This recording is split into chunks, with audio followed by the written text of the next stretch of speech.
श्री कृष्णाय नमः। श्री गोपीजन वल्लभाय नमः। श्रीमद आचार्य चरण कमलेभ्यो नमः। श्री गुसाई जी परम दयालवे नमः। श्री गुरुभ्यो नमः।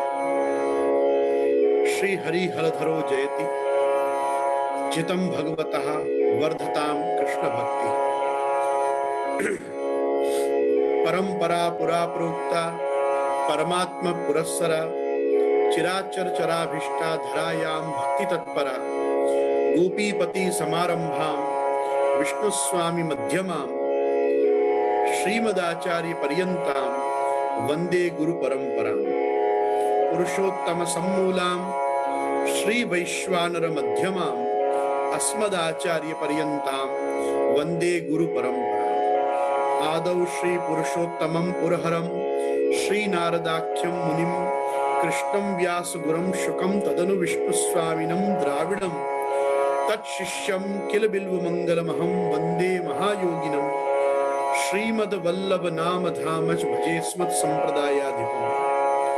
श्री कृष्णं त्रिपुरद्विषं मुनिवरं श्री नारदं सद्गुरुं व्यासं तत्तनयं शुकं तदनु वै विष्णुत्रयं द्राविडं तत्शिष्यं खलु बिल्व मंगलमहं श्री लक्ष्मणं वल्लभं गोपीनाथमथार्य विठ्ठल वरं नौमि स्वकीयान् गुरुम्।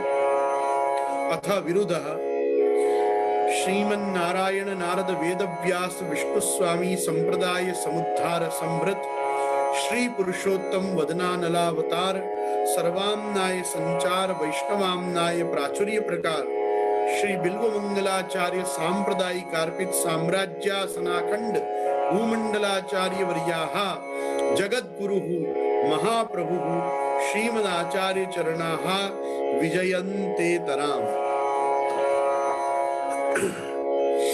विष्णु स्वामी मते व्रजेश तनया श्री ब्रह्म सच्चिन्मय शुद्धेच्छा वशतो जनान अनुगता प्रादुर्भवन् गोकुले मुक्तिर्दास्यमिति ऋतं मधुरिपो तत्साधको अनुग्रह स्वाविद्या रहिता हरेरनुचरा ब्रह्मात्मकं सज्जगत्। श्री वल्लभाचार्य मते फलं तत्प्राकट्यमत्रा व्यभिचार हेतु तत्रोपयोक्ता नवधोक्त भक्तिस्तत्रोपयोगोखिल साधनानां यः कुर्यात् सुंदराक्षीणां भवने लास्य नर्तने तासां भावनया नित्यं सही सर्वफलानुभा। सर्वे वेदाः प्रमाणं कलित विवृतयः सूत्र गीता पुराणैः साकारं ब्रह्म सत्यं जगदनुमितयः स्वांश रूपाश्च जीवः आराध्य प्रेम भक्त्या व्रजपति तनयस्तस्य लीलानुभूतिः मुक्तिः श्री वल्लभार्यैरिति विजयते दर्शितः संप्रदाय। वल्लभाचार्य दिव्याज्ञा प्रतिवासरमुज्ज्वला दिगंत व्यापिनी भूयात् साहि लोक हितैषिणी सर्वदेश दशा काले व्याहत पराक्रमा वल्लभाचार्य दिव्याज्ञा वर्धताम अभिवर्धताम।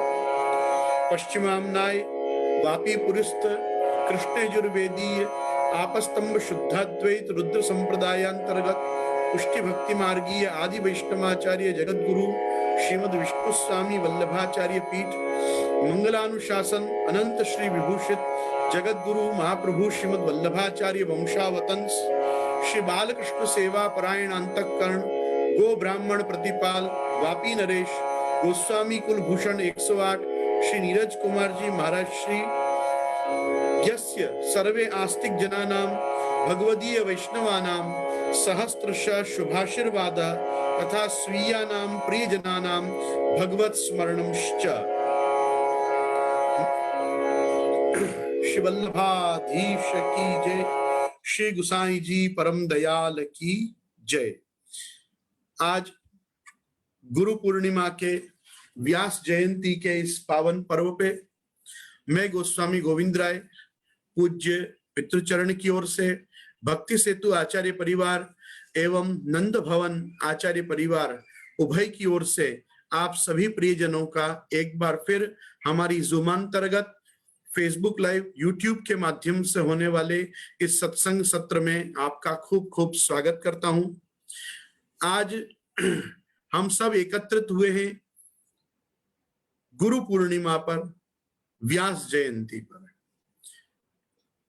जैसे महाप्रभु जी उत्सव, प्रभु चरण श्री गुसाई जी उत्सव, इन पे उत्सव नायक का यश गाना चाहिए, उसी प्रकार से भगवान वेद व्यास का भी हमको आज व्यास पूर्णिमा के दिन, जिसको हम अति प्रेम से कचौड़ी पूनम कहते हैं, उस दिन खास महर्षि व्यास का यश भी हमको गाना चाहिए। आज के दिन से जो हमारा सबसे पहला लीला संबंध है वो ये है कि जिन लोगों ने ब्रज परिक्रमा, लीली परिक्रमा जिसको कहते हैं, वन यात्रा, ब्रज यात्रा की होगी, उनको ये स्थान याद होगा कि ब्रज में एक बड़ा सुंदर रमणीय स्थान है जिसका नाम है कचहला, और कचौली भी उसको लोग कहते हैं। प्राचीन नाम उसका कचैला है और कचौली आज के समय में उस स्थान को कहा जाता है। आज ही के दिन, आषाढ़ शुक्ल पूर्णिमा के दिन, गोपी जनों ने, ब्रज भक्तों ने ठाकुर जी को इसी कचहला में, कचौली गांव में आज कचौड़ी अरोगाई थी। और प्रभु ने, क्योंकि आज यहाँ कचौड़ी अरोगी है ब्रज के इस स्थान में विराज कर ब्रज भक्तों के द्वारा, तो इस कारण से ही उस गांव का नाम कचौड़ी के ऊपर ही कचौली पड़ा कि भगवान श्री कृष्ण ने साक्षात ब्रज भक्तों के हाथ से कचौड़ी अरोगी। तो हमारे वल्लभ संप्रदाय में भी आज का प्रधान उत्सव भोग मीठी तथा फीकी दोनों प्रकार की कचौड़ी आप प्रभु श्री ब्रज भक्तों के समस्त गोपी जनों के आड़ी से आप अरोगते हैं, इसलिए भी आज इसको कचौड़ी पूनम कहते हैं। ब्रज में आज इस पर्व का एक नाम मुड़िया पूनम भी है। मुड़िया पूनम से तात्पर्य होता है कि आज के दिन सारे सन्यासी मुंडन कराते हैं, वपन कराते हैं। सन्यासियों में मुंडन शब्द का प्रयोग नहीं होता, क्योंकि मुंडन संस्कार तो पहला संस्कार है। मतलब पहले जब माथा छीला जाता है बच्चे का, तो जब जन्म के केश उसके उतारे जाते हैं तब उसको मुंडन संस्कार कहते हैं। बाद में उसको चौल कर्म या चूड़ा कर्म कहते हैं। लेकिन क्योंकि सन्यासी संसार के लिए अमृत प्राय होते हैं, इसलिए उनके बाल देने को वपन करना ही कहते हैं। तो आज के दिन सारे सन्यासी चातुर्मास का नियम लेते हैं। जैसे हम सब जितने भी वैष्णव परंपरा में लोग हैं, हम देवशयनी एकादशी के दिन चातुर्मास के नियम लेते हैं। चातुर्मास के विशेष जप पाठ आदि जो भी क्रम में हमको अभिवृद्धि करनी हो वो हम लोग देवशयनी से करते हैं। तो जैसे देवशयनी से लेकर देव प्रबोधिनी एकादशी तक हमारा चातुर्मास चलता है, उसी प्रकार से सन्यासियों का जो चातुर्मास है वो आज से प्रारंभ होता है। इसलिए वो लोग अपना आज सभी प्राय जो विरक्त संत होते हैं, तापस होते हैं, जो गृह त्याग करके केवल भगवत भजन में अपना जीवन यापन करने के लिए ब्रजवास का संकल्प लेते हैं आजन्म, वो लोग आज के दिन वपन कराते हैं, केश देते हैं। इसलिए इसको मुड़िया पूनम भी कहते हैं, सर मूंडने का दिन। तो लेकिन ये तो ब्रज की एक उक्ति है। बाकी आज के दिन लीला में, क्योंकि ठाकुर जी ने उत्सव भोग में ब्रज भक्तों के हाथ से, गोपी जनों के हाथ से आज कचौड़ी अरोगी कचौली में, इसी कारण से वो कचैला और कचौली गांव का बड़ा महत्व है ब्रज प्रदेश में। और विशेष तो इससे ये भी पता चलता है कि कचौड़ी जो अपने यहाँ का व्यंजन है भारतीय, इसका लीला संबंध होने से ये कितना पुराना है हम कह नहीं सकते। जैसे ठाकुर जी समोसा आरोगते हो ऐसा कहीं वर्णन नहीं मिलता, लेकिन कचौड़ी का वर्णन मिलता है। उससे इतना पता चलता है कचौड़ी बड़ा पौराणिक व्यंजन है। भारतीय पाक शास्त्र में, भारतीय पाक कला में मीठी और फीकी दोनों प्रकार की, कुछ घरों में आज उड़द के दाल की कचौड़ी भी आरोगते हैं, लेकिन प्रायः तो मूंग के दाल की ही ये उत्सव भोग का क्रम है, इसलिए मैं आपको कह रहा हूं। बाकी हम तो व्यास जयंती और गुरु पूर्णिमा के लिए एकत्रित हुए हैं, तो मैं वेद व्यास जी का यश तो जरूर गाऊंगा ही। लेकिन क्योंकि हमारे कृष्ण सेवा परायण हम सब पुष्टि भक्तों का, क्योंकि सबसे पहले दैवी जीव होने के कारण लीला संबंध है, तो आज के दिन का लीला के क्या साथ क्या संबंध रहा वो मुझे बताना ज्यादा उपयुक्त लगा प्रथम चरण में। दूसरा, आज भगवान के 24 अवतारों में से भगवान की ज्ञान कला का जो अवतार है, जिनको हम कृष्ण द्वैपायन भगवान वेद व्यास के नाम से जानते हैं, आज उनकी जयंती है, आज उनका प्राकट्य दिन है। और व्यास जी के लिए एक बड़ी प्रसिद्ध उक्ति है, आप सनातन धर्मावलंबियों ने तो सुनी ही होगी, लेकिन मैं उसको पुनः एक बार स्मरण कराना चाहता हूं। अचतुर्वदनो ब्रह्मा द्विबाहुर परो हरि अभाल लोचनो शंभु भगवान बादरायण।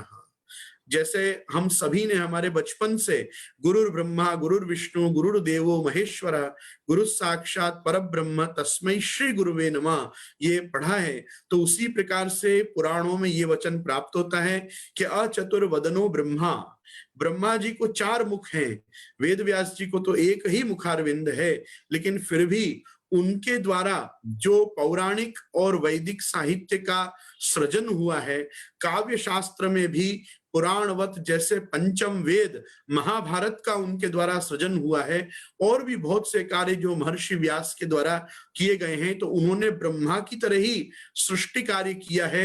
जैसे ब्रह्मा ने 4 मुखों से युक्त होकर सृष्टि कार्य किया, उन्होंने एक मुख वाले होकर भी वही कार्य करके दिखाया कि जितना भी नाद ब्रह्म का शाब्दिक वांग्मय है, तो नाद ब्रह्म को शब्द ब्रह्म के रूप में प्रकट करके हमको आज सनातन धर्म को जो विपुल वेद राशि का साहित्य दिया है, वो महर्षि व्यास की देन है। तो एक वस्तु को समझिए कि अचतुर्वदनो ब्रह्मा द्विबाहुर परो हरि ही, हरि को अर्थात नारायण को तो चतुर्भुज आपका स्वरूप है, आप तो 4 भुजा से युक्त हैं, लेकिन वेद व्यास जी तो 2 ही भुजा वाले हैं। फिर भी जैसे भगवान चारों भुजा से इस सृष्टि का पालन करते हैं, वैसे हमारे को अज्ञान में से ज्ञान की दशा में लाकर और हमारा पालन पोषण आप अपने भक्ति के द्वारा, ज्ञान के द्वारा, वैराग्य के द्वारा महर्षि व्यास उसी प्रकार से करते हैं जैसे न श्रीमन नारायण करते हैं। तो इसीलिए कहा द्विबाहुर परो हरि, और तीसरा कहा अभाल लोचनो शंभु।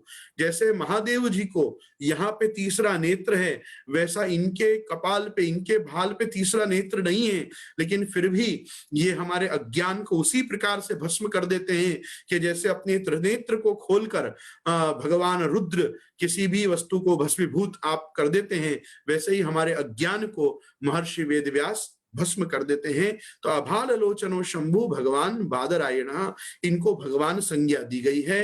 ये स्वयं भी भगवान की ज्ञान कला का अवतार है, और इनमें अन्य भी जो भगवान के यशस्वी ऐश्वर्य वीर ज्ञान वैराग्य हैं, ये अवतार प्रक्रिया में, अवतार काल में जितने अपेक्षित होने चाहिए उतने आप में संपूर्ण रूप से विराजते हैं।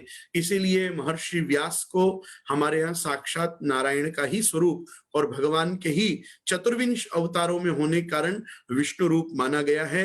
व्यासाय विष्णु रूपाय व्यास रूपाय विष्णवे नमो वै ब्रह्म निधये वासिष्ठाय नमो नमः। तो आइए मैं और आप महर्षि वेद व्यास को नमस्कार करें, और महर्षि वेद व्यास को नमस्कार करके व्यास जयंती को हम गुरु पूर्णिमा क्यों कहते हैं, इस चीज का 1-2 मिनट चिंतन करके आज के हमारे सत्संग में हम प्रवेश करें। नमोस्तुते व्यास विशाल बुद्धे फुल्लार बिंदा यतपत्र नेत्र येन त्वया भारत तैल पूर्ण प्रज्वालितो ज्ञानमय प्रदीपः। आपने महाभारत जैसा एक महान काव्य, आपको पहले भी मैं स्मरण करा चुका हूं कि ये जब महाभारत लिखी गई तो महाभारत की कथा लिखते समय महर्षि व्यास को खुद अंदाजा नहीं था कि ये इतना बड़ा रूप लेगी। इसका पहला नाम जय था, इस कथा का नाम जय था, इसका नाम महाभारत नहीं था। इसी कारण से हम एक पुराणों में सर्वत्र एक वाक्य पढ़ते हैं, नारायणम नमस्कृत्य नरम चैव नरोत्तमम देवीं सरस्वतीं व्यासम ततो जय मुदीरयेत। मैं अब जय को कहना शुरू करता हूं। नारायणम नमस्कृत्य, मैं नारायण को नमस्कार करता हूं, नारायणम नमस्कृत्य, और ततो जय मुदीरयेत, मतलब मैं जय नाम की कथा को अब प्रारंभ कर रहा हूं। तो नरम चैव नरोत्तमम, नरम चैव नरोत्तमम मतलब नर नारायण दोनों को मैं नमस्कार कर रहा हूं। क्यों? क्योंकि महर्षि व्यास ने इस शास्त्र को बद्रिकाश्रम में लिखा। तो बद्रिक आश्रम में इस काव्य का, इस शास्त्र का, महाभारत का सृजन होने के कारण भारतम सर्वशास्त्रेषु भारते गीतिका वरा विष्णुर सहस्त्रनामानि ज्ञेयम पाठ्यम च तद्वयम। दो महान ग्रंथ महाभारत में से ही हमको प्राप्त हुए हैं। भीष्म पर्व में से हमको श्रीमद् भगवद गीता प्राप्त हुई है और हमको अनुशासन पर्व में से हमको दिव्य श्री विष्णु सहस्त्रनाम स्तोत्र प्राप्त हुआ है। ये हमको महाभारत की ही देन है। तो महाभारत जो शास्त्र है इसको ही पंचम वेद कहा गया है, क्योंकि स्त्री शूद्रा द्विज बंधु नाम त्रयीना श्रुति गोचरा इति भारतमाख्यानम कृपया मुनिना कृतम। आज जिन स्त्रियों को, शूद्रों को और द्विजेतर समाज को, जिनको श्रुति के अध्ययन का, वेद के अध्ययन का अधिकार नहीं था, उन सभी को वैदिक वांग्मय का सरहस्य सांगोपांग ज्ञान कराने के लिए महर्षि वेद व्यास ने ये पंचम वेद रूपी महाभारत का सृजन किया। और ये महाभारत शास्त्र ने हमको खुद जीवन जीने की एक नई दिशा रामायणवत प्रदान की। द्वापर युग की इस कथा को पहले जय नाम से कहा गया, ये बढ़ती चली गई, इसको विजय नाम दिया गया, फिर बाद में इसका नाम भारत हुआ, और जब ये अपने संपूर्ण रूप में लक्ष्य श्लोकी शास्त्र के रूप में साक्षात्कार हुई तब इसको महाभारत नाम दिया गया। इसकी 1,00,000 श्लोक संख्या है। और आपको आश्चर्य होगा कि जब हम अष्टादश पुराणों की भी श्लोक संख्या को जोड़ें तो 18 पुराणों की श्लोक संख्या भी 1,00,000 होती है। तो 1,00,000 श्लोक पुराणों के, अष्टादश पुराणों के और 1,00,000 श्लोक महाभारत के, यूं समझो कि 2,00,000 श्लोकों का सृजन तो स्वयं महर्षि व्यास ने अपने जीवन काल में, अपने अवतार काल में आपने किया ही। इसके अलावा आज जो वेद राशि हमको प्राप्त होती है, मतलब वेद चतुष्टयी तो पहले से थी ही। वेद चतुष्टयी तो ऋग, यजु, साम और अथर्व, तो ऋग्वेद, यजुर्वेद, सामवेद, अथर्ववेद तो पहले से विद्यमान थे ही। वेद चतुष्टयी को उन्होंने 4 विभाग किए, ऐसा नहीं है। उन्होंने वेद को पढ़ने को सिस्टमेटाइज करते हुए, सिलेबस युक्त करते हुए वेद के मंत्रों को ब्राह्मण, संहिता, आरण्यक और उपनिषद, ये 4 रूपों में विभक्त किया। कांडत्रयात्मक वेद बनाया। वो कांडत्रयात्मक वेद मतलब पूर्व कांड, उपासना कांड और ज्ञान कांड। तो कांडत्रयात्मक वेद होने के कारण भी कुछ लोग वेदत्रयी कहते हैं। तो वेदत्रयी इसलिए नहीं कहते हैं कि वो अथर्ववेद को छोड़ देते हैं। अथर्ववेद के साथ वेद चतुष्टयी ही है। इसीलिए ब्रह्मा जी को 4 मुख हैं, वो एक मुख से एक संपूर्ण वेद को धारण करते हैं। तो ब्रह्मा जी ने अपौरुषेय उस वेद राशि को ग्रहण किया, धारण किया। वो यस्य निश्वसितम वेदः, वो वेद जो है वो भगवान की निश्वास है, भगवान के आप्त वचन है, अपौरुषेय है। उस वेद राशि को शब्द और नाद का संयोग करके, जो हमको सहस्त्र शाखाओं में विभक्त करके वेद को पढ़ने लायक जो बनाया, वो आज के काल में, मतलब कलिकाल के लोग उस वेद राशि को पढ़ सके, समझ सके, वेदों के सृजन के काल का वो अंदाजा लगा सके कि भाई सत्युग में, त्रेता में, द्वापर में, कलयुग में कैसे वेदों ने अपने आप को इवॉल्व किया। तो वो जो इवोल्यूशन ऑफ द वेदास है उसको एक्सप्लेन करते हुए महर्षि व्यास ने पहले हमको ये दिया। दूसरा एक मैं आपको खास चीज कहना चाहूंगा कि लोग पुराणों का यश गाते हैं, लोग महाभारत का यश गाते हैं। ये वैदिक साहित्य में जो महर्षि व्यास ने कार्य किया उसकी लोग प्राय प्रशंसा करते हैं, लेकिन एक बहुत बड़ी वस्तु को लोग भूल जाते हैं कि महर्षि वेद व्यास भारतीय आस्तिक 6 दर्शनों में से एक दर्शन के परमाचार्य हैं, और वो है वेदांत दर्शन। अद्वैत वेदांत के दर्शन के आप परमतम गुरु और आचार्य हैं। और वो एक ऐसा शास्त्र है कि जिनमें सांख्य, योग, न्याय, वैशेषिक, मीमांसा, इन 5 दर्शन का समन्वय किया गया है। इसीलिए ब्रह्म सूत्रों में एक समन्वयाध्याय है पूरा, कि जिसमें बताया गया है कि भाई सारे दर्शनों में जो ज्ञान छुपा हुआ है, जो वैदिक वांग्मय में जो ज्ञान, जो अध्यात्म, जो अधिदैव छुपा हुआ है, वो आपको ब्रह्म सूत्रों के अध्ययन से, ब्रह्म के स्वरूप को जानने से मिलेगा। आज आपको पता है, लोगों को ये बात नहीं पता है कि उपनिषदों को पढ़ने के लिए ब्रह्म सूत्रों को पढ़ना जरूरी है। लोग क्या गलती करते हैं, वो सोचते हैं कि हम ब्रह्म सूत्र तब पढ़ेंगे जब हम उपनिषदों को समझें। उपनिषदों को समझ के हम ब्रह्म सूत्र पढ़ेंगे, ऐसी गलती नहीं करनी चाहिए। मैं यहाँ खास कहना चाहूंगा, जिस शास्त्र में भी प्रवेश करो, पहले उसके सूत्राचार्य से उसके सूत्रों को पढ़ना चाहिए। अरे व्याकरण पढ़ोगे तो पहले पाणिनि के सूत्र पढ़ने पड़ेंगे, पाणिनि के सूत्र देखोगे तो व्याकरण शास्त्र समझ में आएगा, न्याय सूत्र देखोगे तो गौतम का मत समझ में आएगा, सांख्य कारिका देखोगे तो सांख्य मत समझ में आएगा, योग सूत्रों को देखोगे तो योग मत समझ में आएगा। तो ऐसे वैशेषिक दर्शन के सूत्र पढ़ोगे तो वैशेषिक दर्शन समझ में आएगा, मीमांसा सूत्र पढ़ोगे तो मीमांसा दर्शन समझ में आएगा। ये महर्षि वेद व्यास ही वो हैं जिन्होंने सुमंतु, पैल, जैमिनी और वैशंपायन नाम के अपने 4 शिष्यों को पुनः 4 वेदों की जवाबदारी दी, 4 वेदों को उनके माथे पधराए और कहा तुम एक एक मेरे शिष्य ये एक एक वेद का प्रचार करो, एक एक वेद का भाष्य करो और उसको समाज तक पहुंचाओ। तो इन्होंने ब्रह्मसूत्रों को रच के हम जगत गुरु आचार्यों को अर्थात भगवत पाद शंकराचार्य, भगवत पाद श्री रामानुजाचार्य, भगवत पाद श्रीमद मध्वाचार्य, भगवत पाद श्रीमद वल्लभाचार्य और इतर भी जितने भी 10 आचार्य हैं जिन्होंने ब्रह्म सूत्रों पे भाष्य किया है, वो सबके सब जगत गुरु नहीं है, लेकिन जगत गुरु कोटि के आचार्य हैं।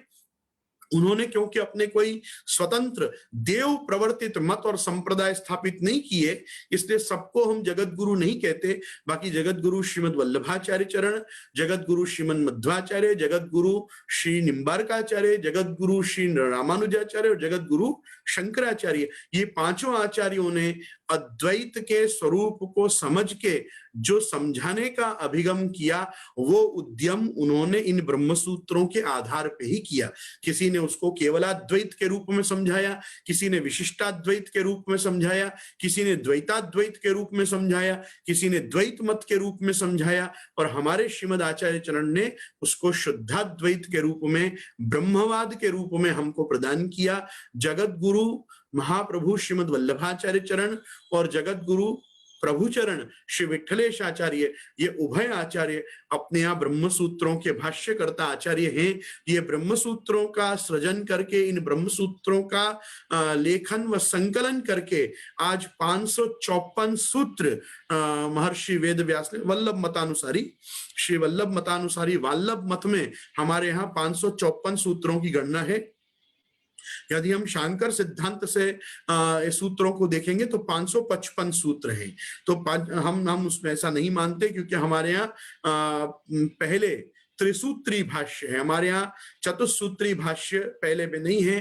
तो हम क्योंकि अथा तो ब्रह्म जिज्ञासा और जन्माद्यस्य यतः शास्त्र योनित्वात्, तो पहला सूत्र है अथा तो ब्रह्म जिज्ञासा, उसके बाद दूसरे सूत्र को और तीसरे सूत्र को हम एक करके ही गिनते हैं, और वो ही उसी प्रकार से व्यास ने वो सूत्र को लिखा भी है। तो जगत गुरु महाप्रभु श्रीमद वल्लभाचार्य चरण ब्रह्म सूत्र के दूसरे सूत्र को इस प्रकार से आप पूरा पढ़ते हैं, जन्माद्यस्य यतः शास्त्र योनित्वात्। तो क्योंकि ये तीसरा सूत्र नहीं है, ये 2 सूत्र एक हैं, इसलिए हमारे यहाँ प्रथम अधिकरण में 3 सूत्र नहीं, 4 सूत्र नहीं है, 3 ही सूत्र जिज्ञासा अधिकरण में लिए गए हैं। तो मैं खास यहाँ पे जो वेदांत के अध्ययन करता आज इस समय मेरे साथ विद्यमान है, मैं उनका खास ध्यान आकर्षित करना चाहूंगा कि ये व्यास जी का ही ये हमारे के ऊपर कृपा है, प्रसाद है कि आज जगत गुरु आचार्यों को अपने देव प्रवर्तित स्वमतों को सही ढंग से संस्थापित करने के लिए आधारशिला के रूप में अगर कुछ सूत्र दिए तो वो ब्रह्म सूत्र नाम का, वेदांत दर्शन नाम का, अद्वैत वेदांत दर्शन, क्योंकि मूल में तो दर्शन शास्त्र में केवल वेदांत दर्शन कहना ये कुछ अपूर्ण बात होगी, मैं उसको अद्वैत वेदांत ही कहूंगा। मैं उसको शुद्धाद्वैत वेदांत इसलिए नहीं कहूंगा क्योंकि ये जितने भी बाद में शब्द जोड़े गए हैं ये वास्तव में अद्वैत के ही सही स्वरूप को बताने के लिए जोड़े गए हैं। जैसे जब शंकराचार्य का अद्वैतवाद ही विद्यमान था, तब उससे भिन्न अपना मत बताने के लिए भगवत पाद श्री रामानुजाचार्य ने उसमें विशिष्ट पद को जोड़ा कि नहीं, मैं आपको विशिष्टाद्वैत बता रहा हूं। तो उनका तात्पर्य कोई विशिष्टाद्वैत बताना नहीं था, अद्वैत को क्योंकि माया के संबंध से बिगाड़ दिया गया था, इस कारण से उन्होंने उसका परिमार्जन करके उसको शुद्ध रूप में बताया।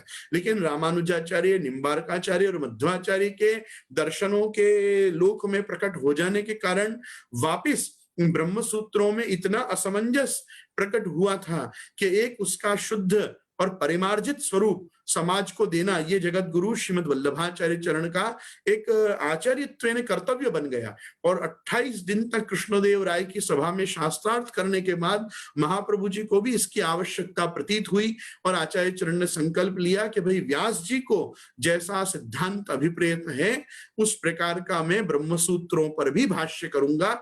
जैसा भागवत जी में ठाकुर जी को और व्यास जी को जैसा अर्थ अभिप्रेत था, वैसा अर्थ प्रकट करने के लिए जैसे श्री महाप्रभु जी आप भूतल पे पधारे, तो उसी प्रकार से ब्रह्म सूत्रों का भी सही अर्थ करने के लिए, इसीलिए आप देखो तत्व सूत्र प्रदर्शक के रूप में हमारे यहाँ महाप्रभु जी का नाम भी है। और महाप्रभु जी ने क्योंकि केवल वेदांत सूत्रों पे ही नहीं अपितु जैमिनी सूत्रों पे भी, मतलब कर्म मीमांसा पे भी कार्य किया है, इसलिए आचार्य चरण का नाम कर्म मार्ग प्रवर्तक भी श्री प्रभु चरण ने सर्वोत्तम जी में बताया है। तो हम देख सकते हैं कि मायावादाख्य तूलाग्नर ब्रह्मवाद निरूपक इत्यादि नामों के साथ तत्व सूत्र भाष्य प्रदर्शक।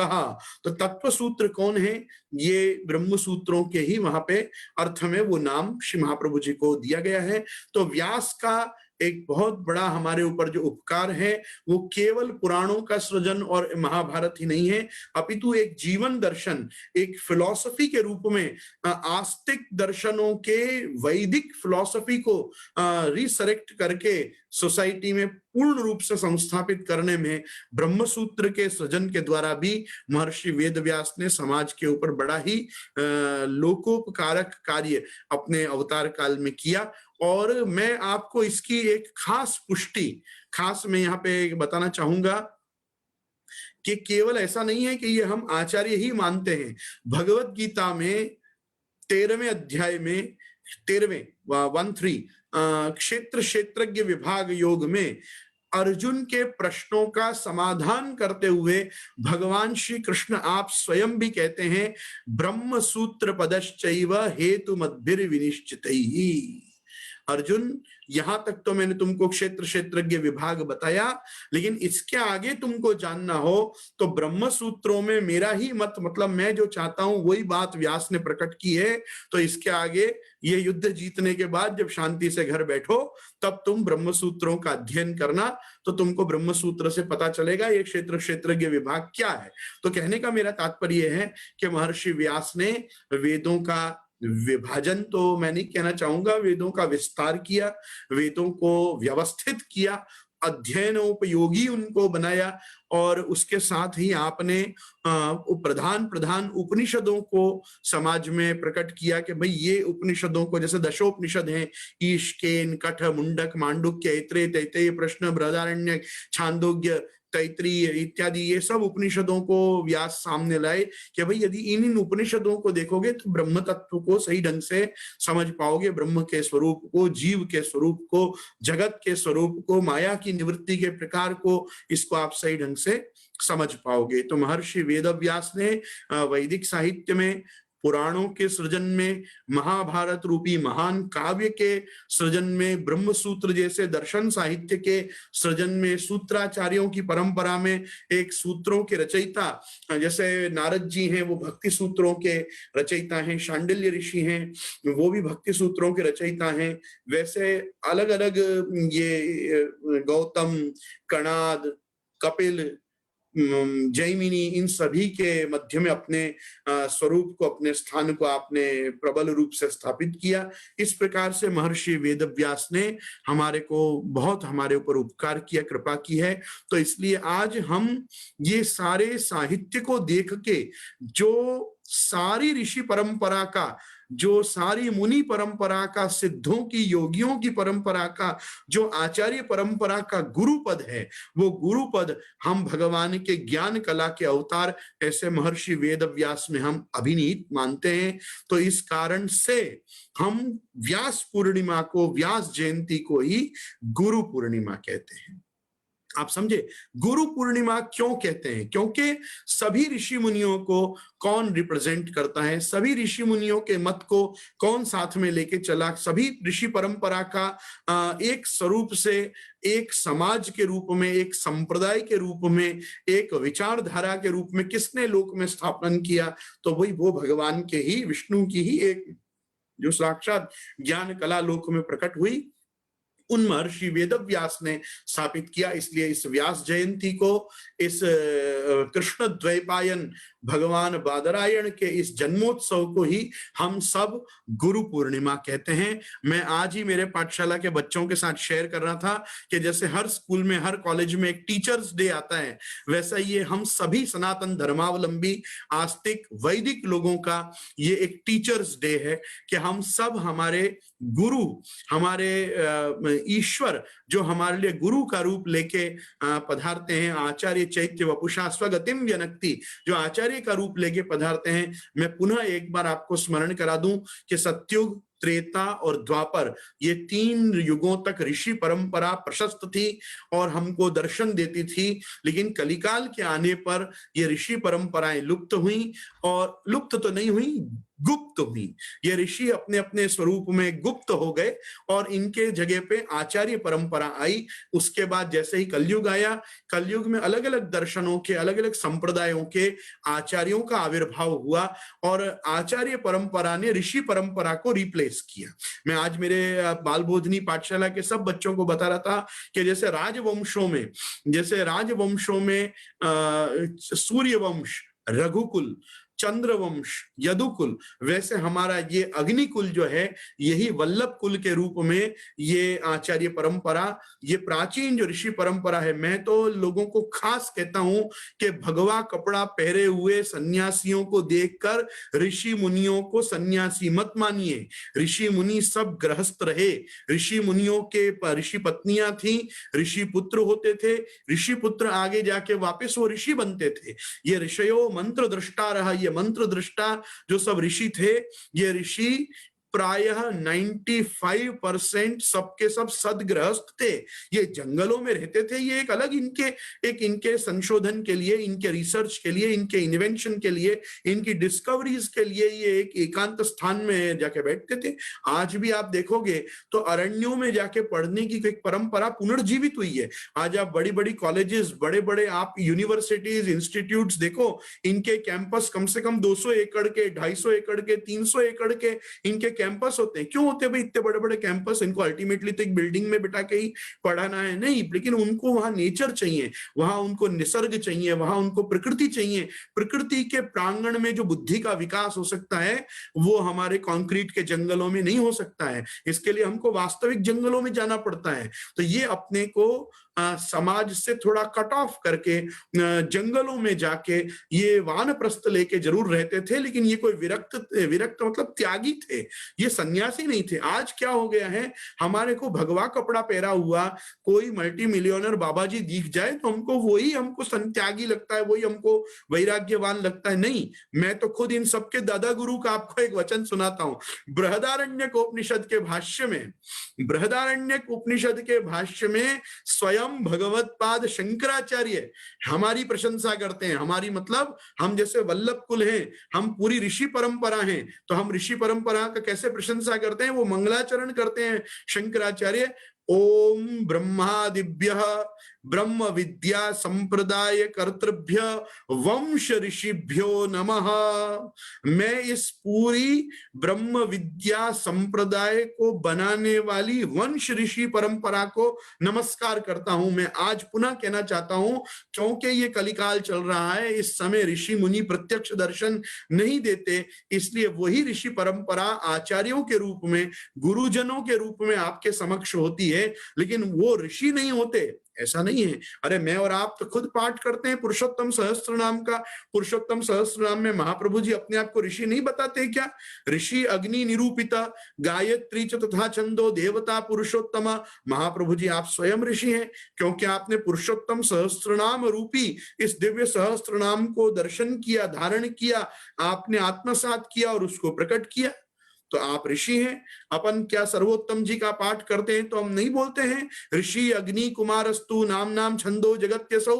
तो क्या क्या गुसाई जी में ऋषित्व नहीं है? बाकायदा ऋषित्व है। मैं तो आपको एक बात कहना चाहता हूं कि जो अर्थ ऋषिकेश का होता है, ऋषिकेश मतलब जिसने ऋषियों की तरह अपनी सारी इंद्रियों को जीत लिया हो, वो ही अर्थ गोस्वामी का होता है। गो मतलब इंद्रियां, उसका स्वामी मतलब मन, और उस मन को जिसने जीत लिया है वो गोस्वामी है। मैं किसके अर्थ में कह रहा हूं? प्रभुचरण श्री गुसाई जी के अर्थ में कह रहा हूं कि प्रभुचरण गुसाई जी का नाम गुसाई जी क्यों है?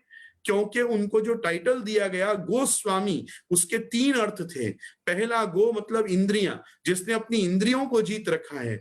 दूसरा, जिसने इंद्रियों को जीतने वाले मन को अपने वशीभूत कर रखा है, उसका मन यत्र तत्र सर्वत्र नहीं जाता, केवल भगवत चरणारविंद में, भगवत लीला कथा में ही जिसका मन अनुरक्त रहता है, वो गोस्वामी। और तीसरा, जो श्रीनाथ जी की समस्त गायों का और ब्राह्मणों का परिपालन करता है, गो अर्थात पृथ्वी का जो पालन करता है, पृथ्वी पर रहने वाले ब्राह्मणों का पोषण करता है।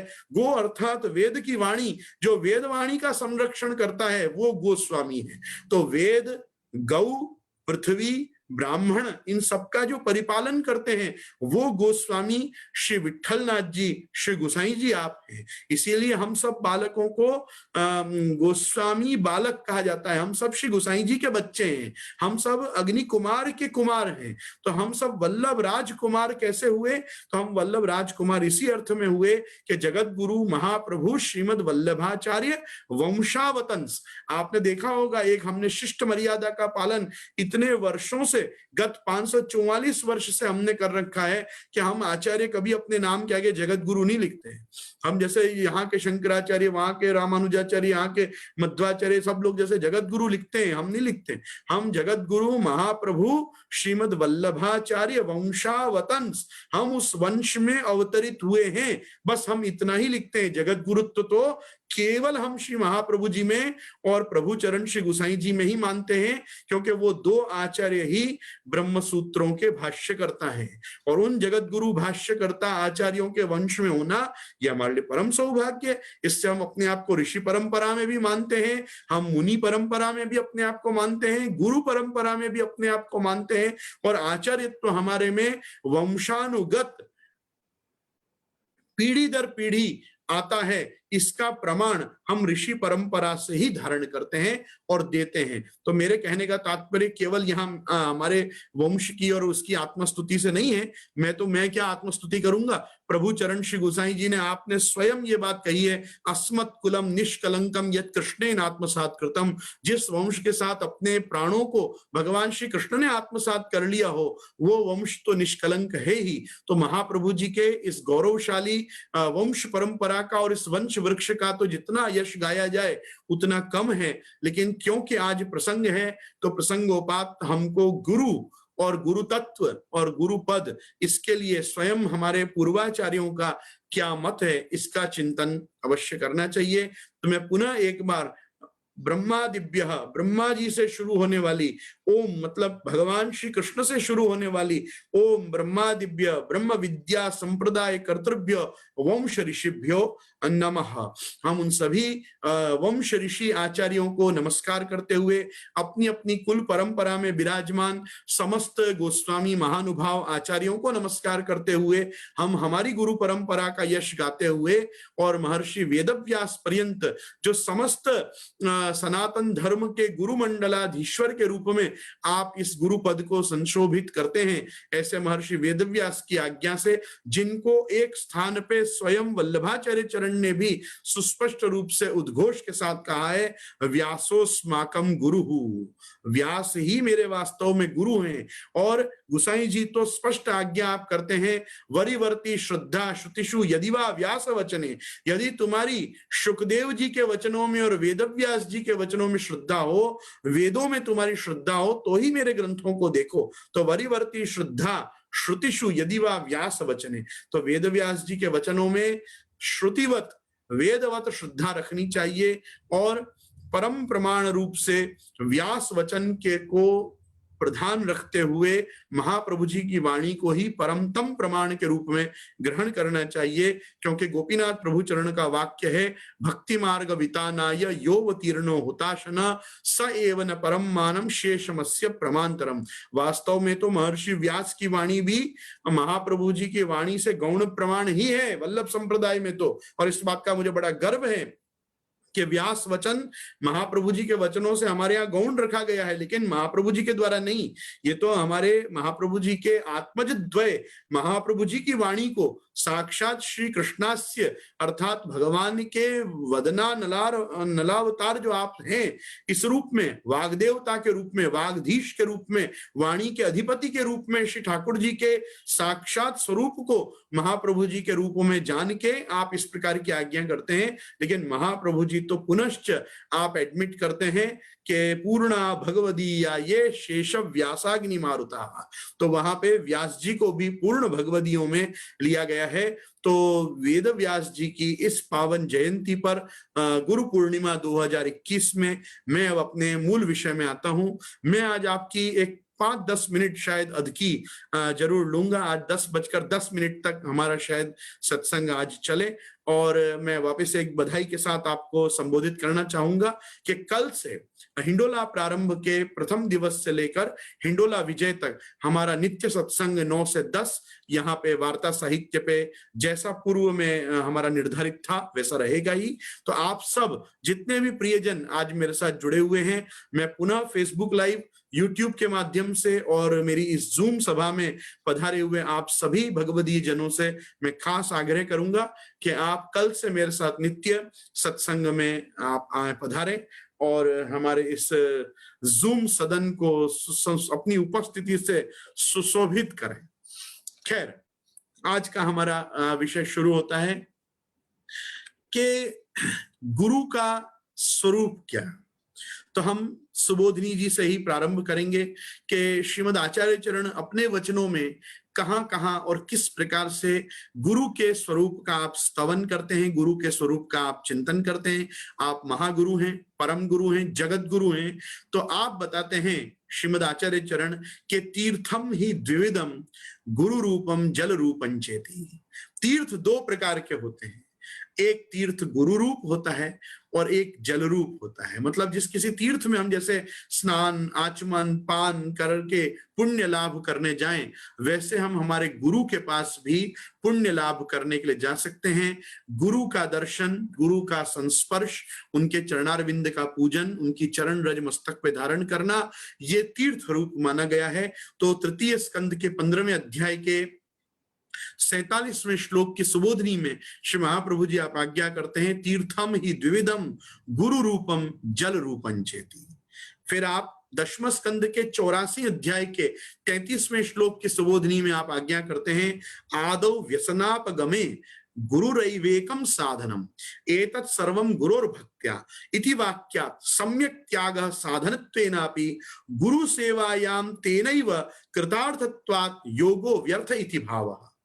व्यसनों से रहित होने में, व्यसनों से रहित होने में अर्थात अज्ञान रूपी बंधनों से मुक्ति पाने के लिए गुरु ही एकमात्र उपाय है, क्योंकि ये सब गुरु से ही संभव है। इसलिए सम्यक प्रकार से त्याग साधन संपन्न होते हुए भी करना चाहिए, इससे सात्विकता आएगी। गुरु सेवा से ही कृतार्थता होने से योग भी व्यर्थ है।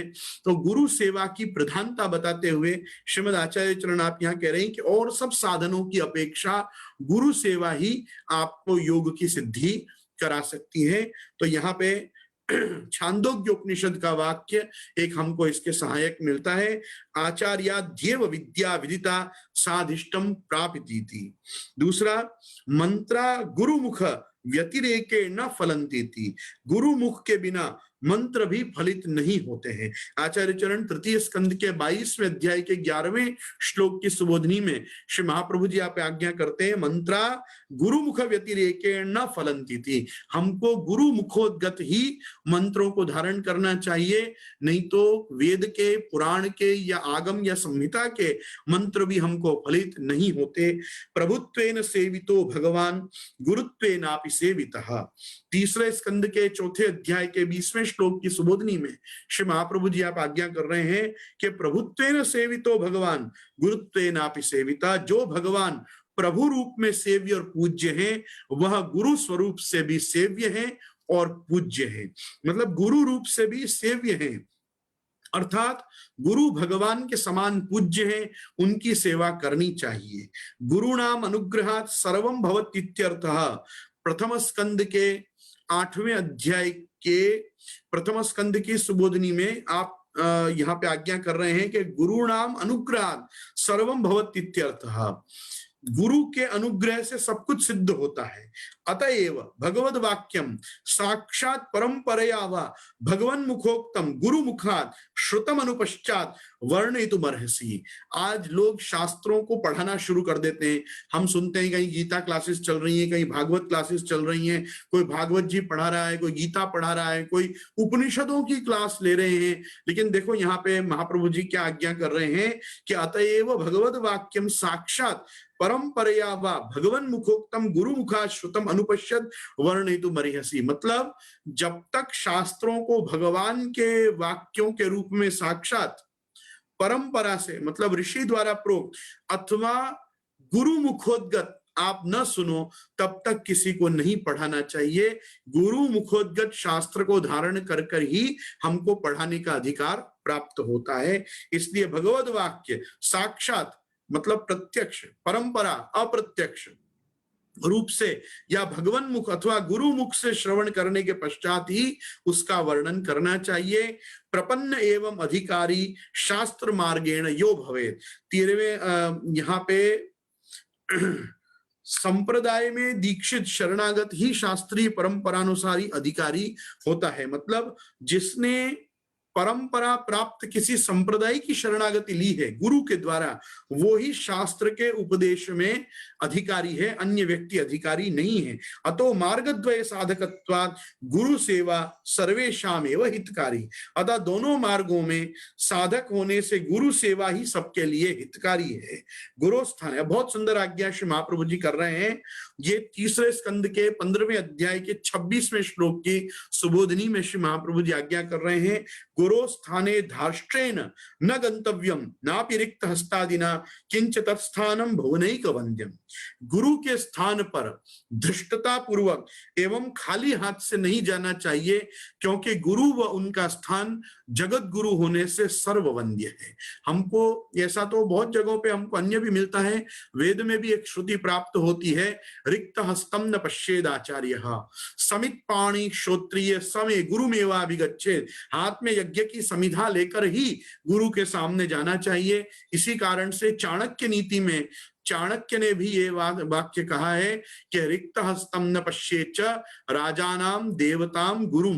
राजा को, देवता को और गुरु को खाली हाथ नहीं मिलना चाहिए। इसीलिए अपने यहाँ कोई ना कोई भेंट की परंपरा रही कि जब भी गुरु के सन्मुख जाते थे तो या तो कोई ना कोई सेवा सामग्री की वस्तु लेके जाते थे और या भेंट लेके जाते थे, और भेंट करके ही मिलते थे। क्योंकि गुरु स्थाने धाष्ट्रेण न गंतव्यम नापि रिक्त हस्तादिना। मतलब धृष्टता पूर्वक, मतलब कोई मन में छल रख के दुष्ट बुद्धि से गुरु के स्थान पे नहीं जाना चाहिए।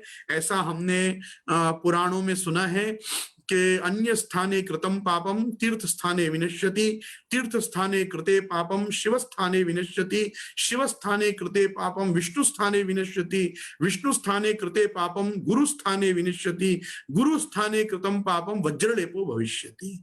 जब कहीं भी आप पाप करो तो तीर्थ में जाके उसका मार्जन करो, तीर्थ में कोई पाप हो जाए तो देवस्थान में उसका मार्जन करो, देवस्थान में कोई पाप हो जाए तो शिव स्थान में उसका मार्जन करो, शिव स्थान में कोई दोष अपराध या पाप हो जाए तो विष्णु स्थान में वो निवृत्त होते हैं, विष्णु के स्थान में कोई दोष अपराध या पाप हो जाए तो वो गुरु स्थान में जाके निवृत्त होता है।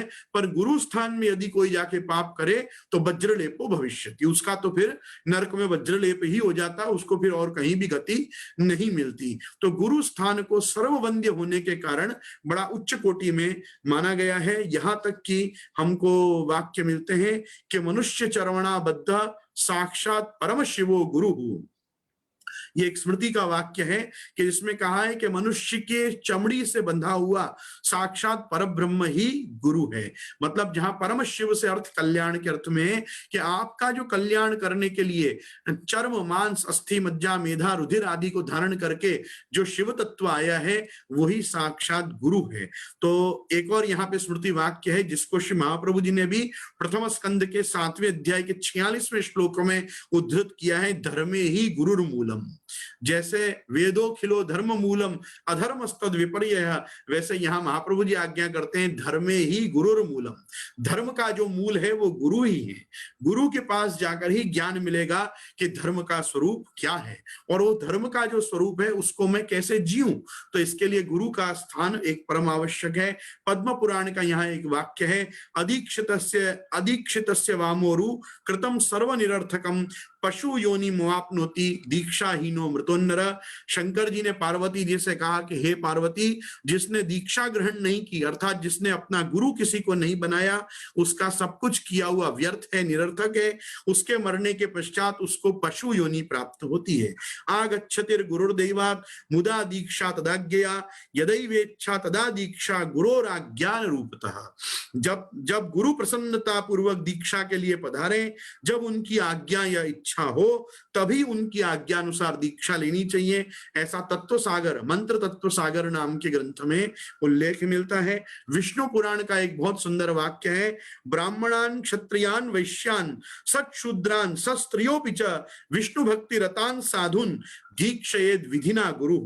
ब्राह्मण हो, क्षत्रिय हो, वैश्य हो, सत्शूद्र हो या कोई सत्स्त्रीजन हो तथा प्रभु भक्ति परायण जो भी कोई व्यक्ति हो जिसको प्रभु भक्ति परायण जीवन जीने का मन हो, ऐसे को गुरु के पास विधि पूर्वक दीक्षा लेनी चाहिए अर्थात गुरु को उन्हें विधि पूर्वक दीक्षा देनी चाहिए। मंत्रा गुरुमुख व्यतिरेकेण न फलन्ति। तृतीय स्कंद 22वां अध्याय 11वें श्लोक की सुबोधनी में महाप्रभु जी पुनः आज्ञा करते हैं, मंत्रा गुरुमुख व्यतिरेकेण न फलन्ति। गुरुमुख से इतर लिया हुआ मंत्र आपको फलित नहीं होता। कहीं कोई मंत्र पढ़ लिया, कोई बांच लिया, किसी मित्र ने दे दिया, किसी ने कह दिया कि इसका जाप करो, इसका पाठ करो, इससे बहुत लाभ होगा, कुछ नहीं होने वाला। जब तक परंपरा प्राप्त गुरु के मुख से वो नहीं लिया, वो गुरु भी संप्रदाय के अधीन होने चाहिए। संप्रदाय विहीनास्ते मंत्रास्ते निष्फला मता। संप्रदाय से विहीन मंत्र भी सब निष्फल ही होते हैं, चाहे कितना भी कोई अपने आप को महागुरु समझता हो,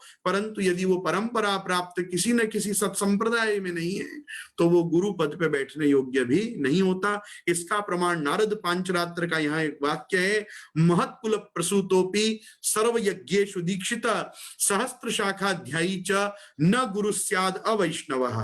कोई ने कितने भी बड़े कुल में जन्म लिया हो, चाहे उसको सारे यज्ञों की दीक्षा मिली हो, चाहे उसने वेदों की सहस्त्र शाखा का अध्ययन किया हो, लेकिन अगर वो खुद वैष्णव ना हो तो ऐसे अवैष्णव को कभी भी गुरु नहीं करना चाहिए। न गुरु स्याद अवैष्णवः, गुरु खुद भी वैष्णव होने चाहिए, वैष्णव गुरु ही हमको करने चाहिए। तो यहाँ कहा विना श्री वैष्णवीम दीक्षा प्रसादम सद्गुरोर विना विना श्री वैष्णवम धर्मम कथम भागवतम भवेत।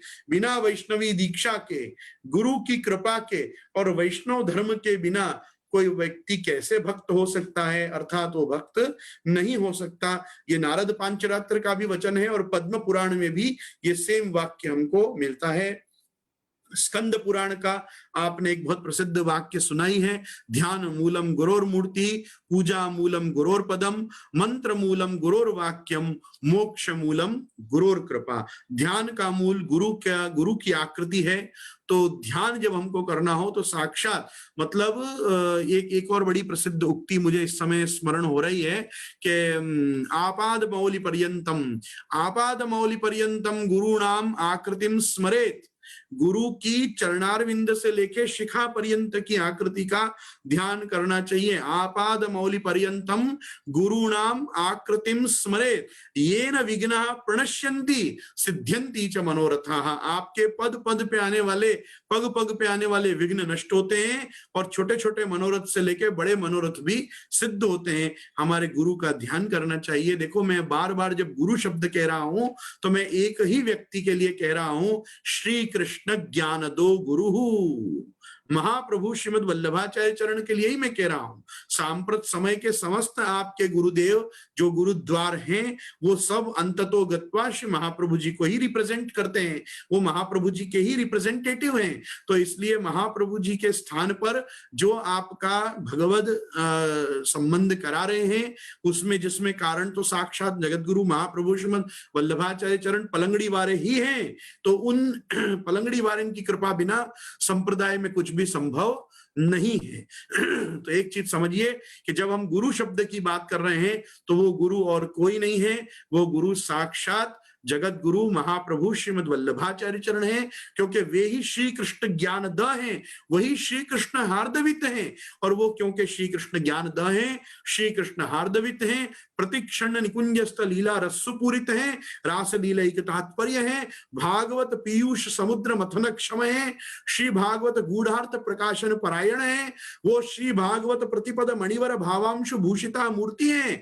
इन कारणों से, ऐसे बहुत सारे कारणों से एकमात्र कोई यदि गुरु तत्व मेरे और आपके लिए गुरु पूर्णिमा पे और प्रत्येक दैनंदिन जीवन के हमारे जीवन यापन में यदि कोई ध्यातव्य है तो वो जगत गुरु महाप्रभु आपके पुत्र रत्न द्वय सप्तात्मज, ये गोकुलनाथ जी, हरिराय जी, श्री पुरुषोत्तम जी, हमारे अपने अपने गुरुदेव, ये सब साक्षात वल्लभ रूप, ये पूरी वाल्लभी, ये सृष्टि, यही जो गुरु पद पे विद्यमान है, यही हम सब पुष्टि मार्गियों के कल्याण में एकमात्र कारण है।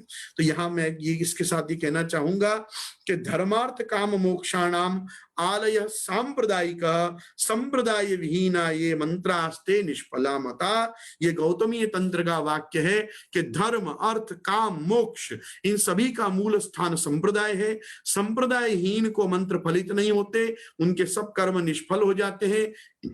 इसलिए संप्रदाय प्राप्त गुरु मुखोद्गत मंत्र दान को स्वीकार कर ही एक संप्रदाय का वर्ण करना चाहिए। यहां कह रहे हैं गुरोर मुखात विष्णु मंत्रो यस्य कर्णे प्रविश्यति तम वैष्णवम महापूतम जीवन मुक्तम भवेद विधा भवेद विधि।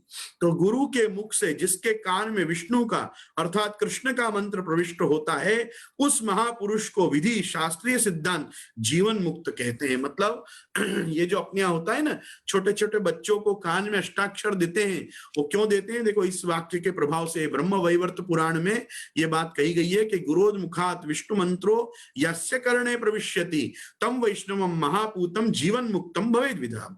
अब देखो यहाँ एक बहुत सुंदर वाक्य मंत्र सार में से दिया हुआ है, दीक्षिताय विशेषेण प्रसीदे नान्यथा हरे ब्राह्मण क्षत्रियो वापि वैश्य शूद्रोथवा पुनः एवं स्त्रियो वा यत्नेन गुरुमेव समाश्रयेत। जिसने संप्रदाय की विधि पूर्वक दीक्षा ग्रहण की है, श्री हरि उस पर ही विशेष रूप से प्रसन्न होते हैं, अन्यथा नहीं। ब्राह्मण हो, क्षत्रिय हो, वैश्य हो या शूद्र हो या फिर स्त्री ही क्यों ना हो, वो प्रयत्न पूर्वक गुरुदेव का ही आश्रय करे जिससे उसको संप्रदाय की प्राप्ति हो, और संप्रदाय की प्राप्ति होने पर ही विष्णु उसके ऊपर विशेष रूप से प्रसन्न होते हैं अर्थात कृपा करते हैं। तो यहाँ कह रहे हैं दीक्षिताय विशेषेण प्रसीदे नान्यथा हरे, अन्यथा हरि उस पर प्रसन्न नहीं होते। तो अवश्यम वैष्णवीम दीक्षाम विशेष सर्व प्रयत्नता। तत्वसार में एक और वस्तु का यहाँ पे संग्रह किया गया कि सांप्रदायिक वैष्णवी दीक्षा सभी प्रयत्न करके ग्रहण करें, जो दीक्षित है उसे ही विशेष रूप से सिद्धि प्राप्त होती है, इसमें कोई संशय नहीं है। यहाँ पे स्मृति का एक वाक्य है, आचार्यो भगवान विष्णु हूं, आचार्यो भगवान विष्णु हूं, आचार्य भगवान विष्णु रूप है। आचार्य माम विजानीयात नावमन्येत कहिचित न मर्त्य बुद्ध्या सूयेत सर्वदेवमयो गुरुहु। श्रीमद् भागवत का वचन आया कि आचार्य मुझे जाने, कभी अपमान न करें, मनुष्य बुद्धि करके ईर्षा द्वेष मत करें, आचार्य सर्वदेवमय गुरु हैं, ऐसे भगवान के स्वयं वचन श्रीमद् भागवत में है। और नारद पांचरात्र में एक और बहुत सुंदर बात यहाँ कही गई, गुरु वक्रा कृष्ण मंत्रो यस्य कर्णे विषेद हो तम वैष्णवम महापूतम प्रवदंती पुराविदः। पुराणों को जानने वाले, पवित्र शास्त्रों को जानने वाले पुरावेत्ता ऋषि महर्षियों का यह मत है कि गुरु के मुखारविंद से कृष्ण मंत्र जिसके कान में प्रवेश करता है उसे तत्वज्ञानी अत्यधिक पवित्र वैष्णव कहते हैं। मतलब वैष्णवत्व की प्राप्ति के लिए भी गुरु मुखोद्गत शास्त्र, गुरु मुखोद्गत मंत्र और गुरु मुखोद्गत संप्रदाय हमको प्राप्त होना ये जरूरी है। अविद्यो वा सविद्यो वा गुरुदेव जनार्दन। गुरु अविद्यावान हो या विद्यावान हो, निर्दोष हो, किंतु गुरु साक्षात जनार्दन है। कोई सोचे मेरे गुरु बहुत पढ़े हुए हैं, कोई सोचे भाई मेरे गुरु तो पढ़े हुए इतना नहीं है, लेकिन एक वस्तु मत भूलो, गुरु साक्षात जनार्दन।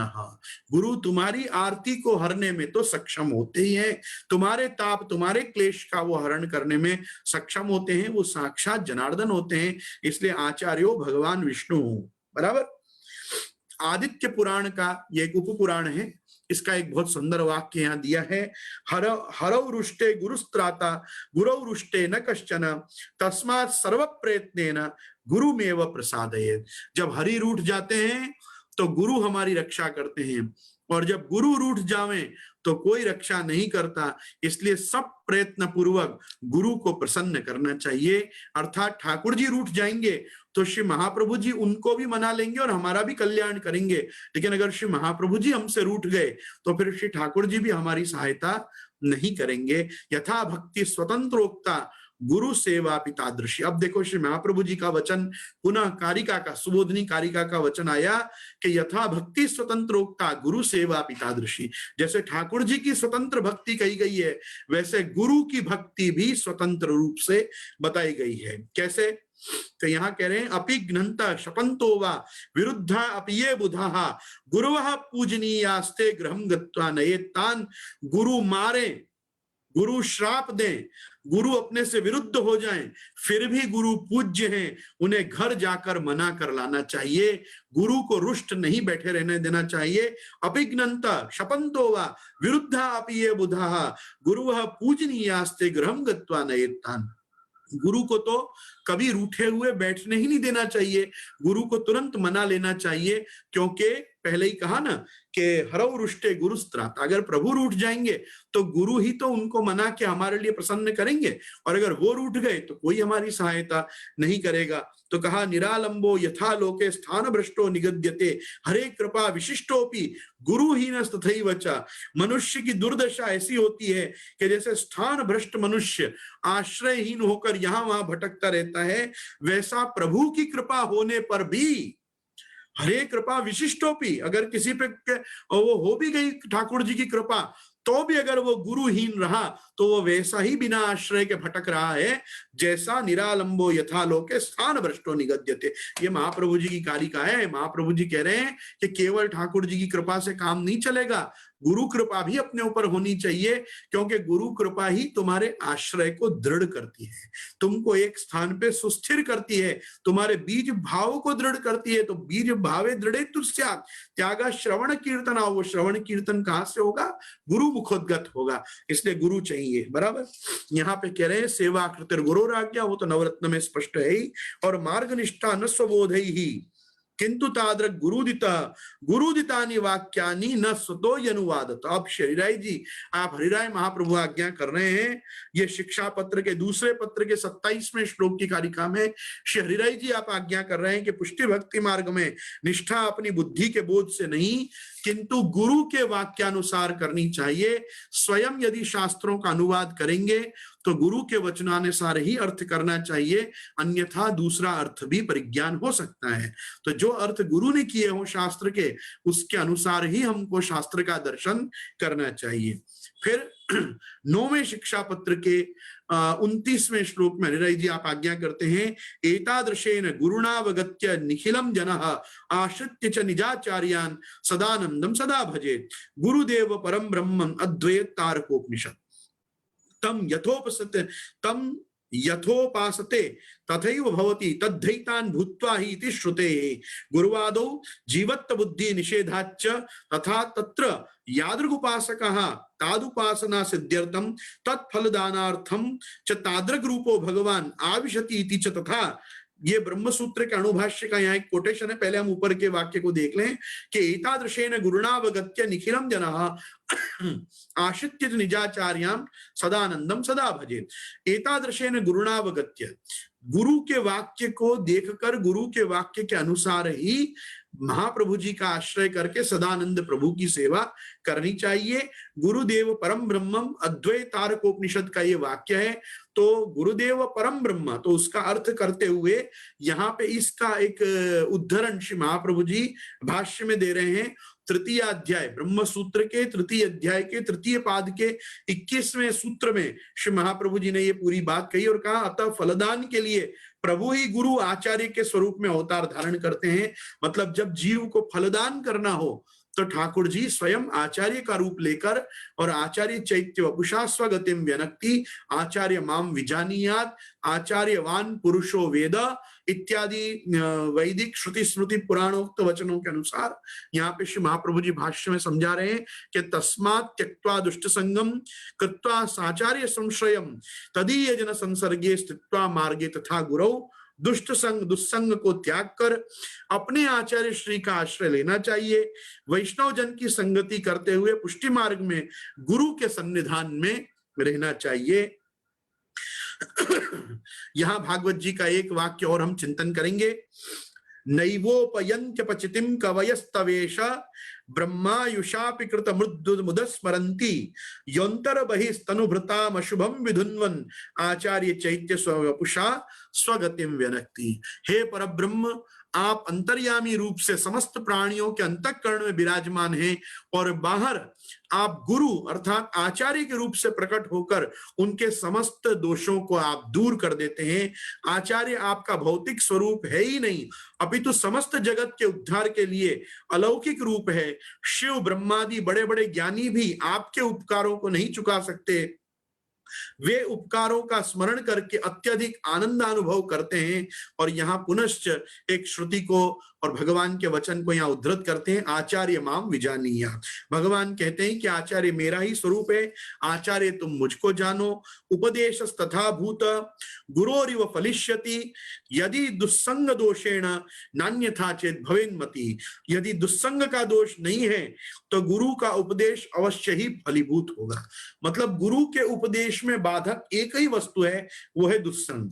यदि गुरु के पास बैठ के गुरु मुखोद्गत शास्त्र धारण करके भी दुस्संग करते रहोगे तो गुरु का उपदेश भी काम नहीं लगेगा। लेकिन अगर दुष्ट संग नहीं है तो हर चीज को फलीभूत करने में गुरु का वाक्य सहायक होता है। सेवायाम अपि यस्तादृक् गुरुणोक्त परो विधि स एव सर्वथा नान्य कल्पित फल साधक। पुनश्च शिक्षा पत्र हमें बता रहे हैं कि प्रभु की सेवा भी गुरु आचार्य के वचनानुसार करनी चाहिए। उनके वचन ही विधि है। कोई अपनी इच्छा अनुसार करेगा, कल्पना अनुसार करेगा तो वह विधि या रीति फल में साधक नहीं होगी। तस्मात् गुरुम प्रपद्येत जिज्ञासु श्रेय उत्तमम शाब्दे परे च निष्णातम ब्रह्मण्य परमाश्रयम। भागवत सुबोधिनी 11वें स्कंद के तीसरे अध्याय के 21वें श्लोक की 11वें स्कंद के तीसरे अध्याय के 21वें श्लोक की सुबोधिनी पर जो वेद वेदांत धर्मशास्त्र के निष्णात विद्वान हो, जिनकी वृत्तियां इंद्रियां भगवद विषय भगवद लीला में रमण करती हो, ऐसे गुरु की उत्तम श्रेय मोक्ष भगवत प्राप्ति की इच्छा वाले मनुष्य को शरण लेनी चाहिए। छांदोग्य उपनिषद का एक बहुत सुंदर वाक्य है, तहे ते होचु रूप कौशलेशा सौम्येत अस्मद विद्या आत्मविद्या च आचार्यास्तु ते गतिम वक्ता। संप्रदाय तथा गुरु परंपरा विषय कतिपय प्रमाण। यहाँ पे अजिज्ञासितमद्धर्मो गुरुम मुनिमुपाव्रजेत संप्रदाय विहीना ये मंत्रास्ते निष्फला मता। अधीहि भगवान ब्रह्म विद्याम वरिष्ठम तद विज्ञानार्थम स गुरुमेवाभिगच्छेत। तत्व ज्ञान जानने के लिए वह गुरु के पास जाकर रहे तथा ब्रह्म विद्या के हेतु अध्ययन हेतु गुरु का आश्रय करे। वैष्णवत्वादि धर्माणाम सिद्धिर मंत्रोपदेशता असंप्रदाय वैफल्यात् संप्रदाय प्रयोजनम। पराशर माधवीय विष्णु पुराण में इस चीज का वर्णन हुआ है कि वैष्णवत्वादि धर्माणाम सिद्धिर मंत्रोपदेशता असंप्रदाय वैफल्यात् संप्रदाय प्रयोजनम। जिस व्यक्ति ने संप्रदाय की दीक्षा नहीं ली है वह असांप्रदायी है। अतः संप्रदाय के प्रयोजन सिद्धि मंत्रोपदेश से होती है। मंत्रोपदेश से संप्रदाय में प्रवेश कर वैष्णव धर्म की सिद्धि प्राप्त होती है। यह सर्वविदित एवं सर्वशास्त्र सिद्ध सिद्धांत है कि संप्रदाय की दीक्षा के ग्रहण किए बिना कथम अपनी निस्तार नहीं है। आज वर्तमान युग में संप्रदाय शब्द को दूषित कर दिया गया है। यह समूह या खेमे अथवा गुट का प्रतीक माना जाने लगा है। यह समूह या खेमे अथवा गुट का प्रतीक माने जाने लगा है। यह इस भारतवर्ष के देशवासियों का दुर्भाग्य है कि जो समस्त वांग्मय का उद्गम है, संस्कार तथा संस्कृति का स्रोत है, वहां संस्कृत के शब्दों को असंस्कृत लोगों ने तोड़ मरोड़ कर मन चाहा अर्थ लगाकर प्रस्तुत किया है। संप्रदाय शब्द की व्युत्पत्ति इस प्रकार होगी, संप्रपूर्वात् ददाते घीयः आतो युक्त चिण कृतोर युक्ति निष्पन्न संप्रदाय शब्द। संप्रदाय कहो या आगम दोनों एक दूसरे के पर्याय हैं। दा धातु से दान तथा सम उपसर्ग से सम्यक प्रकार से प्र अर्थात प्रकर्ष तथा जिस अनादि ब्रह्म विद्या का दान जहां मिलता है वह संप्रदाय है। जिसके मूलभूत मुख्य द्वार भगवान व उनके मुख द्वार मुखारविंद है। श्री महाप्रभु जी धर्मीभूत द्वार है और वल्लभ कुल जो है वो धर्मभूत द्वार है। तो इस प्रकार से लब्ध्वानुग्रह आचार्यात् तेन संदर्शितागमः, जब आचार्य का अनुग्रह हो तो उनके द्वारा प्रदर्शित संप्रदाय को जीना चाहिए। आज ये संप्रदाय में गुरु पद से अपने आप को सुशोभित करते, गुरु पद पे अपने आप को सुशोभित करते जितने भी पुष्टिमार्गीय वल्लभ कुल समुद्भूत आप आचार्य वंश के बालक विराज रहे हैं, मैं उन सभी आचार्य बालकों को गुरु पूर्णिमा व्यास जयंती के पर्व पे हमारे इस जूम सदन, इस जूम सत्संग सभा से मैं उन सभी को बारंबार नमस्कार करता हूं, उनको शत शत नमन करता हूं।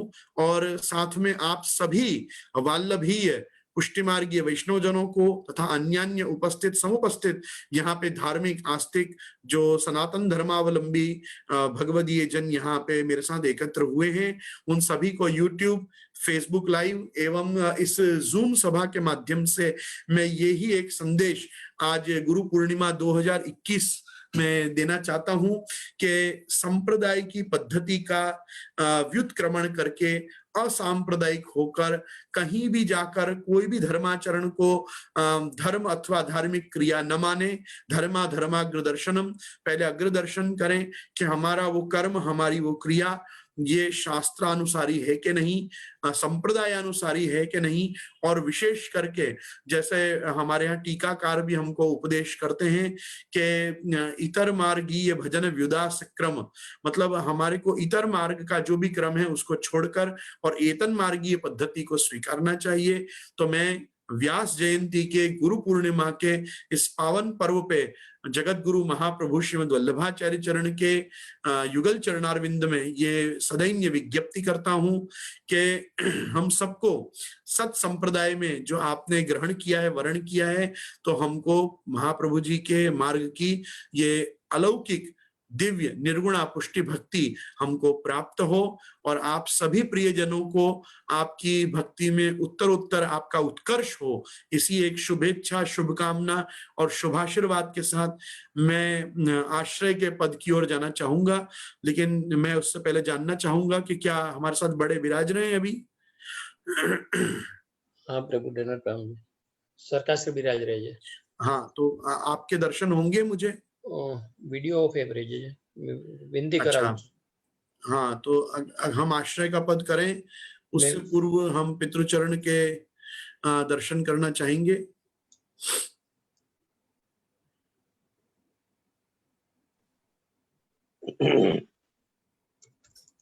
आ गया हूं मैं। हाँ नायना, नमस्कार। विजय श्री बालकृष्ण। हाँ बेटा, चिरंजीव रहो। विजय श्री बाल प्रभु। व्यास पूर्णिमा के दंडवत प्रणाम मेरे। हाँ, खूब खूब आशीर्वाद बेटा। और आज याकू या विषय को तने बहुत सुंदर प्रतिपादित कियो। बहुत या समय के लिए जरूरत थी, क्योंकि हम सब अगर अपने गुरु पद की अस्मिता को समझ रहे हैं गुरु पद के गौरव को समझ रहे हैं तो ये गुरु पद को सुपर मेगलोमेनिया नहीं कहलावे। सही बात है। नहीं नहीं, अपना जो सौभाग्य ना है ना कि अपन या वंश में हैं और महाप्रभु जी की सेवा में लगे हुए हैं, तो बस आप ऐसे ही आशीर्वाद, आज मेरे आप ही गुरु हो तो आप खास मुझको आशीर्वाद दो कि महाप्रभु जी की सेवा और मोसु होए और आपकी सेवा होए, और आपकी सेवा के माध्यम से यहाँ विराजमान ठाकुर जी हमारे द्वारा जो भी हाथ पवित्र हो रहे हैं वासु आप श्री प्रसन्न होए, ऐसे आप आशीर्वाद आज आप दो गुरु पूर्णिमा के। मैं आपको बार बार नमस्कार करूं, और यहाँ उपस्थित सभी लोगों को मैंने प्रारंभ में ही जब मंगलाचरण किया हो तो आपके आड़ी सुई सबको आशीर्वाद दिए, तो मैं आपकी ज्वाइन हो पाए। अच्छा, तो मैं आश्रय को पद करूं। हाँ बेटा, प्रणाम, दंडवत, नमस्कार। दृढ़ चरणन केरो भरोसो, दृढ़ चरणन केरो, श्री वल्लभ नख चंद्र छटा बिन, सब युग मांझ अंधेरो भरोसो, दृढ़ चरणन केरो, साधन और नहीं आकली में, जासो हो ये निवेरो, सूर्य कहाँ कहे द्विविध यांदरो, बिना मोल को चेरो भरोसो, दृढ़ न चरणन केरो भरोसो।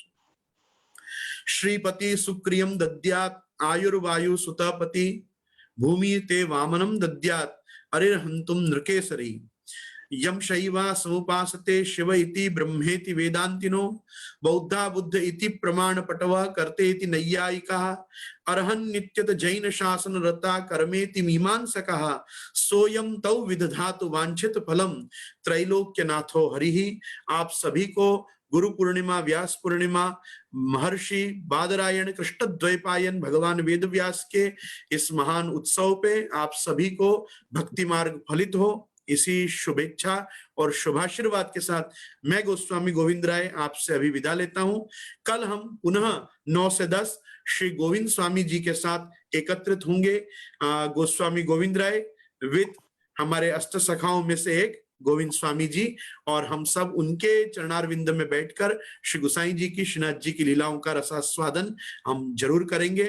मैं आपका पुनः एक बार आवाहन करता हूं सभी का कि कल हम पुनः 9 से 10 एकत्रित हों, अपने अपने घर हिंडोला झुलाकर। श्री गोवर्धन नाथ की जय, श्याम सुंदर श्री यमुने महारानी की जय, श्री वल्लभाधीश की जय, श्री गुसाई जी परम दयाल की जय, आज के आनंद की